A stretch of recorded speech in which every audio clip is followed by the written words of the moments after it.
നമസ്കാരം. കഴിഞ്ഞ 10 വർഷത്തിനുള്ളിൽ 40 വയസ്സിന് താഴെയുള്ള ആൾക്കാരിൽ ഹൃദയസ്തംഭനത്തിന്റെ നിരക്ക് 25% വർദ്ധിച്ചിട്ടുണ്ട്. ഇതിൽ പകുതിയോളം പേരും മരണത്തിലേക്ക് നീങ്ങുന്നു. ഹൃദയസ്തംഭനം ഉണ്ടായാൽ ആദ്യത്തെ 10 മിനിറ്റ് വളരെയേറെ പ്രാധാന്യമുണ്ട്. ഈ സമയത്തിൽ ശരിയായ സഹായം ലഭിക്കുകയാണെങ്കിൽ ഇവരെ മരണത്തിൽ നിന്ന് രക്ഷിക്കാൻ സാധിക്കും. ആ ശരിയായ സഹായം എന്ത് എന്ന് എല്ലാവരും പഠിച്ചിരിക്കേണ്ടത് അത്യാവശ്യമാണ്. ഇത് എല്ലാവരെയും പഠിപ്പിക്കാൻ വേണ്ടിയിട്ടാണ് ഞങ്ങൾ ഈ വീഡിയോ തയ്യാറാക്കിയിരിക്കുന്നത്. അത് എല്ലാവർക്കും മുമ്പിൽ സമർപ്പിക്കുന്നു.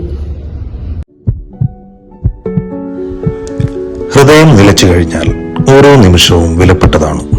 ഈ സാഹചര്യങ്ങളിൽ ഒരു ജീവൻ രക്ഷിക്കാൻ നിങ്ങൾക്കും സാധിക്കും. വെറും 2 കാര്യങ്ങൾ മാത്രം ചെയ്താൽ മതിയാകും ഒരു ജീവൻ രക്ഷിക്കാൻ.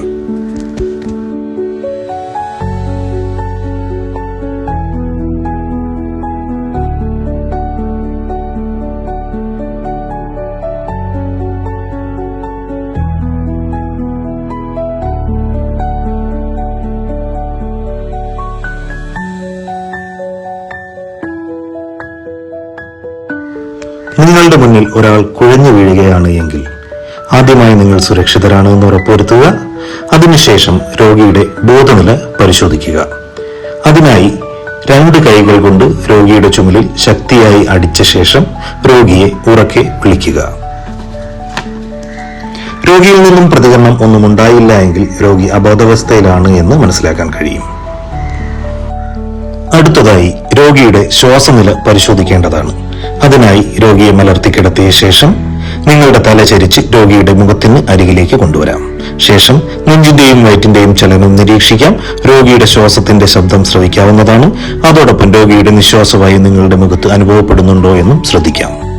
ശ്വാസം നിലച്ച അവസ്ഥയിലാണ് എങ്കിൽ സ്റ്റെപ്പ് 1 108 ആംബുലൻസ് സർവീസിന്റെ സഹായം തേടാവുന്നതാണ്.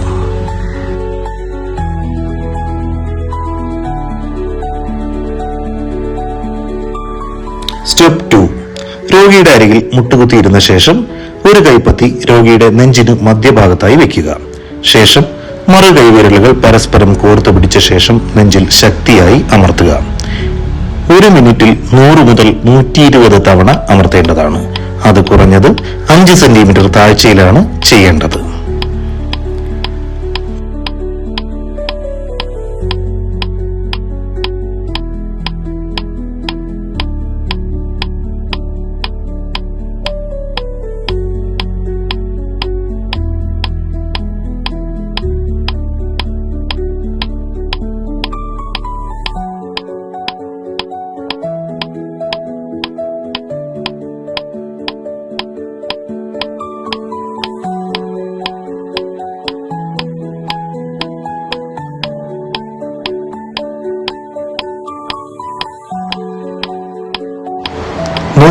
ആംബുലൻസിന്റെ സേവനം ലഭ്യമാകുന്നതുവരെയോ അതല്ല രോഗി ജീവനിലേക്ക് തിരിച്ചു വന്നു എന്ന് ഉറപ്പിക്കുന്നതുവരെയോ ഇത് തുടരേണ്ടതാണ്.